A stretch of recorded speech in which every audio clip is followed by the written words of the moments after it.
Deux échéances électorales se tiennent au Cameroun cette année. L'élection présidentielle du 12 octobre et les élections régionales du 30 novembre.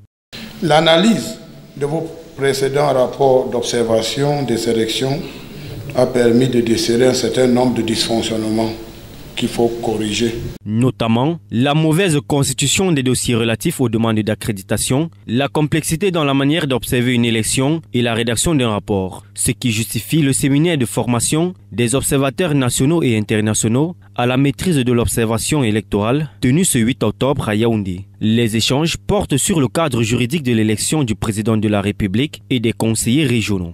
Nous sommes là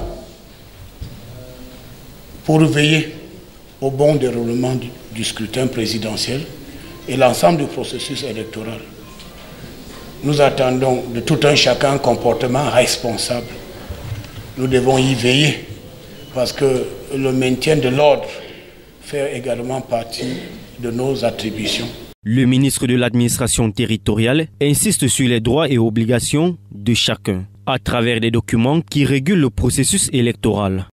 C'est pour cette raison que nous avons décidé de mettre à la disposition de chaque observateur un document appelé le guide de l'observateur et que vous avez puis le cadre juridique. Il est important que chacun fasse son travail en toute sérénité, mais tout en sachant qu'il y a des limites à toute chose. Aux formateurs, le MINAD recommande de mettre à la disposition des observateurs électoraux les éléments qui vont permettre de mieux comprendre le processus électoral pour maintenir la paix avant, pendant et après les élections. Paul Atangandi rappelle par ailleurs que la prise en charge logistique et financière des observateurs accrédités et organismes compétents en matière de questions électorales n'incombe pas à l'État du Cameroun.